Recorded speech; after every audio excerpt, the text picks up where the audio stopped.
Break के बाद आपका स्वागत है। सरदार पोस्ट में सीआरपीएफ ने जिस तरह की जाबाजी दिखाई उसकी कोई मिसाल नहीं, लेकिन सीआरपीएफ में वीरता और बहादुरी की इतनी कहानियां हैं जिन्हें सुनने के लिए बहुत वक्त चाहिए। लेकिन आज हम आपको वीरता की एक ऐसी कहानी भी सुनाने जा रहे हैं और एक जांबाज अफसर से आपको मिलवाने भी जा रहे हैं जो न सिर्फ हमारे देश के होनहार सपूत हैं बल्कि वीरता के ऐसे प्रतीक हैं जिनसे आने वाली पीढ़ियां भी सबक लेंगी।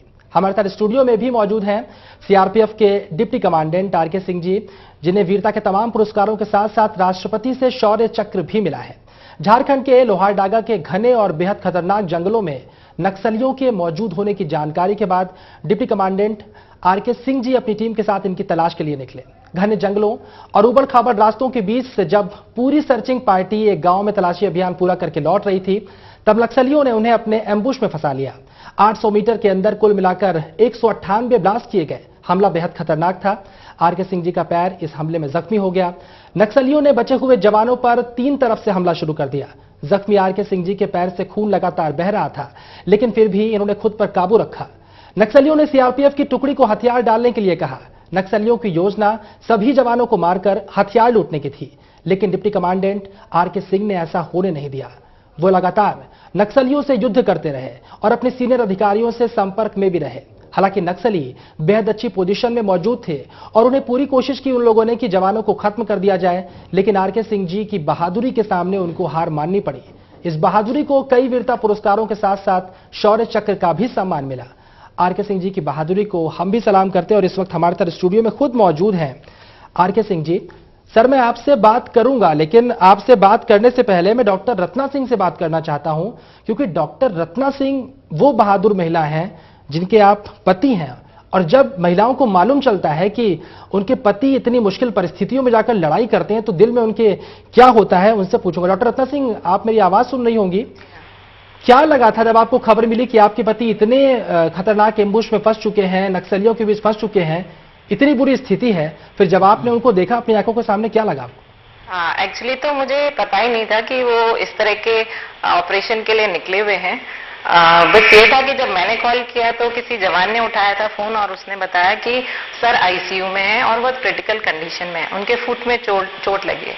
देन उसी टाइम मैंने डिसाइड किया कि मुझे जाके मिलना है। और डॉक्टर से जब बात हुई तो उन्होंने ये मुझे समझाया कि मैं बिल्कुल ठीक हूँ और मुझे कुछ नहीं हुआ है, सिर्फ गाड़ी का एक्सीडेंट हुआ है, मैं बिल्कुल ठीक हूँ। मैंने कहा नहीं, आप आईसीयू में हैं तो मैं आपसे मिलना चाहती हूँ। तो अगले दिन मैं उनके पास जब पहुंची तब मुझे पता चला कि उनका पैर नहीं है। उस वक्त पहले मुझे नहीं मालूम था ये चीज, और क्या उन्होंने किया उस वक्त, वो इंसिडेंट क्या था, ये सब मुझे वहां रहने पे पता चला। बट जो फर्स्ट सीन था जब मैंने इनको हॉस्पिटल में देखा था फर्स्ट टाइम, तो एवरग्रीन स्माइल के साथ बेड पे थे और कह रहे थे कि हाय रत्ना, मैं तुम्हें बर्थडे विश करना भूल गया और अब मैं विश कर रहा हूँ तुम्हें, तुम ठीक हो? मैंने कहा हाँ मैं ठीक हूँ। बट वो स्माइल के साथ ये नहीं पता चल रहा था कि वाकई उनका पैर नहीं है। तो ये एक मेरे लिए हमेशा मोटिवेशनल रहता है। दूसरा ये कि जब वो इंसिडेंट सुनती है तो मुझे लगता है इन्होंने उस इंसिडेंट में पूरा जिस तरह से जवानों को मोटिवेट किए कर रहे थे, उनको बचाने का सोच रहे थे, तो भगवान कहीं ना कहीं मेरे बारे में भी उनके लिए सोच रहे थे। जो मुझे स्माइल आपने इसके बाद देखी, वही स्माइल इस वक्त भी रविंद्र जी के चेहरे पर दिखाई पड़ रही है। रविंद्र जी, कहीं ना कहीं बहादुर पत्नी भी आपके पास है और अब आप लौट कर आए, इनके साथ रहते हैं। क्या मन में आपके आता है कि कोई आपका घर पे इंतजार कर रहा है, लेकिन आप जंगल के अंदर घुसे जा रहे हैं और नक्सलियों की गोलियां चल रही हैं और लगातार आपको अपनी जिम्मेदारी निभानी है, आपके साथ तमाम जवान भी जाते हैं, उनकी जिम्मेदारी भी आपके ऊपर रहती है। क्या फील करते हैं जब जंगलों के अंदर घुसते हैं आप लोग? जी रविंद्र जी। हाँ, एक्चुअली मैं तो था कि मेरी वाइफ को मेरा पता है कि पीछे सपोर्ट करने वाली हैं।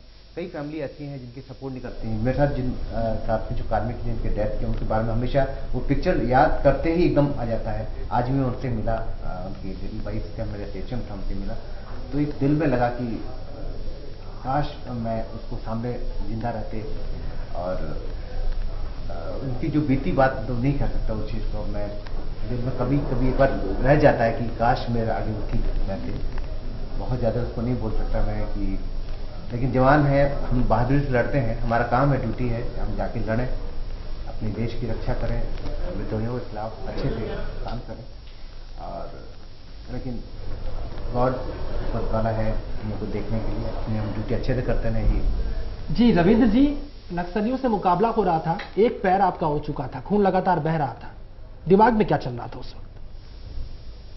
मेरे दिमाग में था कि मैंने बेस्ट ट्रेनिंग हर जगह कर रखी है। जब लड़के मेरे पास कुछ साउंड कर रहे थे, सर ये हो गया करके, तो मैंने कहा मैंने बेस्ट ट्रेनिंग कर रखी है, अगर मैं नहीं लड़ूंगा तो कौन लड़ेगा। मैंने किसी तरह कंपनी को निकालना है। इवन मेरे सर उस टाइम आईजी सर का फोन आया था, आपकी क्या है करके। मैंने कहा सर जब तक मैं हूँ कुछ नहीं होने दूंगा। तो बोले आपके तुम्हारा पैर उड़ गया। मैंने कहा सब कुछ नहीं हुआ, मैं बिल्कुल ठीक हूँ।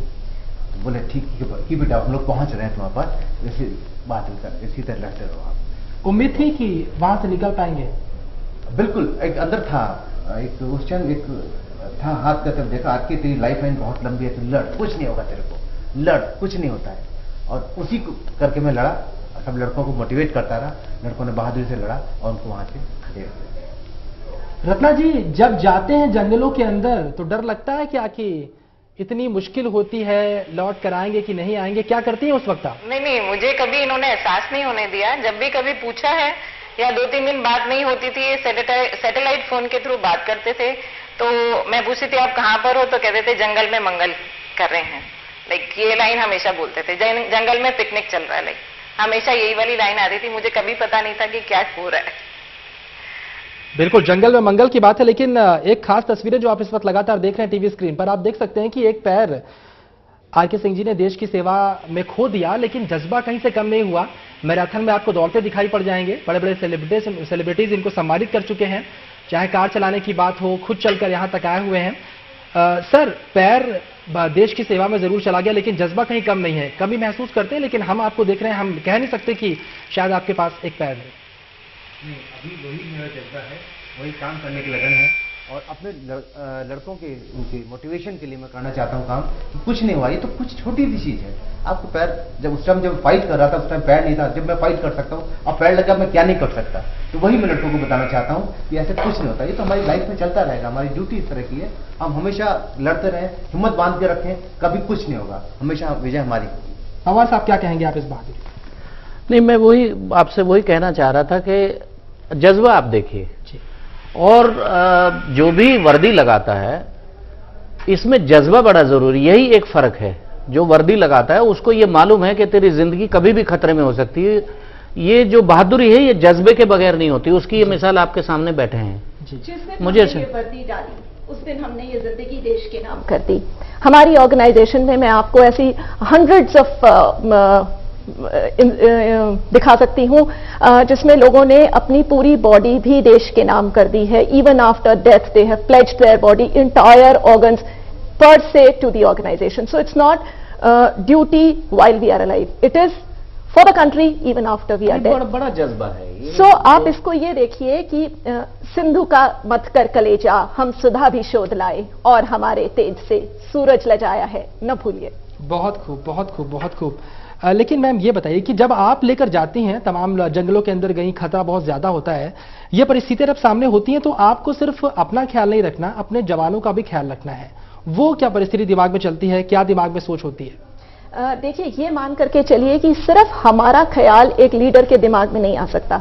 उसके दिमाग में जो टोटल स्ट्रैटेजी की प्लानिंग होगी वो ये होगी कि मैंने फतेह हासिल करनी है, लेकिन मेरे जवान, मेरे जिन लोगों ने अपना सब कुछ मेरी एक कमांड के ऊपर न्यौछावर कर देना है, उनकी रिस्पॉन्सिबिलिटी, उनके परिवार की रिस्पॉन्सिबिलिटी हम अपने ऊपर लेके चलते हैं। ये एक बहुत बड़ी रिस्पॉन्सिबिलिटी है, जिसे आरके ने कहा। हमें ये लगता है कि ये एक लोगों ने अपना विश्वास हमारे ऊपर रखा है, हमारे लीडरशिप के ऊपर, और हमने अपनी लीडरशिप के ऊपर। तो जो स्ट्रैटेजी बनेगी वो स्ट्रैटेजी इन तमाम चीजों को सामने रख करके चलेगी। साथ में ये भी जरूरी है कि जितना मेरा जवान चल सकता है उससे ज्यादा मेरे में मोटिवेशन हो, उससे ज्यादा मेरे में फिजिकल कैपेसिटी हो, उससे ज्यादा मेरे में सोचने की शक्ति हो। इसलिए इस ऑर्गेनाइजेशन को जो भी ज्वाइन करना चाहे उसके लिए एक केवल इतनी ही बात है कि मेंटल स्ट्रेंथ सबसे ज्यादा जरूरी है। मेरे लिए कुछ भी असंभव नहीं है, ये बात जिस दिन मैंने ठान ली उस दिन फतह मेरी है। बिल्कुल, बहुत खूब, बहुत सही बात है। और कहीं ना कहीं अगर कहीं भी जंग जीतनी हो तो कुछ असंभव नहीं, ये कहीं ना कहीं आपको दिमाग में बिठाना होगा। नीतू जी ने बहुत खास बात कही, और जो लोग भी इस बात को सुन रहे होंगे वो कहीं ना कहीं अगर अपने जीवन में इसका पालन करते हैं तो आगे बढ़ते जाएंगे। पवार साहब, आपने कमांड किया है पूरे ग्रुप को, सीआरपीएफ में आईजी आप रहे, कितनी बड़ी जिम्मेदारी है, क्योंकि अलग अलग कोनों में अलग अलग परिस्थितियों में आपके जवान डटे रहते हैं, चाहे वो नॉर्थ ईस्ट हो, चाहे वो जम्मू कश्मीर हो, इसके अलावा बात करें छत्तीसगढ़ के जंगल हो, अलग अलग तरह के दुश्मन रहते हैं और जवान हर जगह जाकर लड़ता रहता है। देखिए, जैसा नीतू जी ने कहा कि जब हम कमांड करते हैं तो उस टाइम मैं का सवाल होता नहीं है जी। जितने मेरे अंडर कमांड है वो मेरा ही शरीर है, मेरा ही सब कुछ है। जी। वो एक टोटल यूनिटी की बात है। अगर मैं कुछ भी सोच रहा हूं तो वो टोटलिटी में सोचता हूं, वो उसी हिसाब से सोचना है कि ये मेरे साथ जाएंगे, मुझे इनका कैसे करना, खाने का क्या होगा, पीने का क्या होगा, सब हम वो सोच के चलते हैं। अब रही मुश्किलों की बात, ये ऑर्गेनाइजेशन मुश्किलों में भी बहुत काम करती है, बहुत सब जगह काम करती है। J&K में है, नॉर्थ ईस्ट में है, आपको मालूम है मिजोरम, मणिपुर, जो नागालैंड जो सबसे पहली इंसर्जेंसी है, नक्सलिज्म है, माओवाद है, सब जगह ये लगे हुए हैं। और आपको कोई इतना टाइम नहीं मिलता कि आप एक्लेमेटाइज होंगे कि अभी आपको यहां से J&K में जाना, नॉर्थ ईस्ट में जाना। नॉर्मली नॉर्थ ईस्ट से ट्रांसफर J&K में होता है, J&K से नॉर्मली नॉर्थ ईस्ट में होता है। तो आपको सब जगह के लिए तैयार रहना। लेकिन ये बात ये है कि जैसा नीतू जी ने कहा कि ये हमारे लोग सब तरह से तैयार होते हैं, वो तो बिल्कुल उनके दिमाग में देश के अलावा और कोई बात होती नहीं है। उनके लिए ये है कि मुझे तो ये काम दिया गया, मैं देश के लिए हूं, अब मेरा अपना बहुत कुछ नहीं है, मेरा जो है वो देश के लिए है। मुश्किलों की जहां तक बात है, बहुत बड़ी बड़ी मुश्किलें हैं इस ऑर्गेनाइजेशन को। और एक सबसे बड़ी बात तो यह है कि हमारे बारे में बहुत सारे लोगों को मालूम ही नहीं है कि हम क्या है जी। क्योंकि जैसे हम लोग वर्दी पहनते हैं, खाकी वर्दी तो हम जब ऑपरेशंस में जाते हैं बहुत कम पहनते हैं। वर्दी ऐसी है जैसी जो वो जो छपा हुआ सा आप देखते हैं जो वर्दी पहनते हैं बाकी लोग। इसलिए नॉर्मली अभी पिछले दिनों भी जो छत्तीसगढ़ में हादसा हुआ जिसमें एक 1 टन उड़ा, उसकी सभी मीडियाज ने न्यूज दिया कि सैनिक मारे गए जी। अब वो सैनिक का मतलब आम आदमी नहीं समझता। आम आदमी सैनिक को समझता है शायद ये आर्मी के ही लोग हैं, जबकि होते हमारे लोग हैं। एक तो ये एक सबसे बड़ी ये बड़ी भ्रांति है कि हमको बहुत ठीक से रिप्रेजेंट नहीं किया जाता किसी लेवल पर। यह भी एक बड़ी मुश्किल है। जो हमारे सेक्रीफाइसेस हैं, हम ये नहीं कहते कि हम कोई सेक्रीफाइस इसलिए कर रहे हैं कि उसका हमको कुछ बदला मिले, हमारी भावना में कोई फर्क आने वाला नहीं है। लेकिन जो सेक्रीफाइसेस का जो रिटर्न होना चाहिए कंट्री में, जो रिकॉग्निशन होना चाहिए, उस हिसाब से नहीं है। बिल्कुल, मैं नीतू जी के पास जाऊंगा, लेकिन एक बार फिर से डॉक्टर रत्ना के पास चलते हैं। जिस तरह से आईजी साहब बता रहे थे रत्ना जी कि परिवार के लिए वक्त कहां से मिल पाता है। कभी आप पहाड़ों में हैं, कभी आप जंगलों में हैं, कभी आप बाहर हैं, ड्यूटी के बाद 2 महीने या 2.5 महीने की छुट्टी आपको मिलती है। ऐसे में परिवार जो रहता है वो क्या सोचता है कि कब वापस लौट कर आओगे, कब हमको वक्त दोगे, कैसे मैनेज करते हैं आप लोग? हाँ, उसमें बहुत दिक्कतें हैं, पर हाँ हिम्मत रखनी पड़ती है कि अगर आपने सोचा है कि आपको एक जगह रह करके अपने बच्चे को पढ़ाना है तो हिम्मत तो मिलती रहती है अपने अड़ोस पड़ोस से। और मेन बात यह है कि जो जिस तरह की जॉब जिसमें ये है उसमें हमें हिम्मत बना के रखना ही होता है, अदरवाइज तो बहुत मुश्किल हो जाएगा कि आप हर काम के लिए आप परेशान रहेंगे, है ना। तो वो तो अंदर जज्बा रखना पड़ता है कि आपको सब कुछ हैंडल करना है। जज्बा नहीं रखेंगे तो शायद कुछ हो भी नहीं पाएगा। नीतू जी, आपके पास आते हैं। आप एक महिला हैं, आप एक अधिकारी हैं और कहीं ना कहीं तमाम महिलाओं को भी आपको देखना होता है, लेकिन खुद अपने परिवार के बारे में कहीं ना कहीं थोड़ी परेशानी तो जरूर होती होगी। देखिए, एक परेशानी का सबब ये जरूर है कि डिपार्टमेंट में within the organisation movement बहुत है, एक जगह से दूसरी जगह का मूवमेंट बहुत है। For instance, my daughter completed her class 12 with 21 schools, एक स्कूल से दूसरे स्कूल, लेकिन उसको देखने का बच्चों का नजरिया बदल जाता है। माय डॉटर फील्स कि उसकी पूरी कंट्री में कितने सारे दोस्त हैं, कितने तरीके के दोस्त हैं। और ये सही है कि मेल ऑफिसर्स जनरली फैमिली साथ नहीं रख पाते हैं, लेकिन फिर हमारा पूरी ऑर्गेनाइजेशन एक बहुत बड़ा परिवार बन जाता है। पवार सर रिटायर जरूर हो गए हैं, लेकिन हमारा ये मानना है कि वो हमारी ऑर्गेनाइजेशन के एक बहुत अहम हिस्सा है।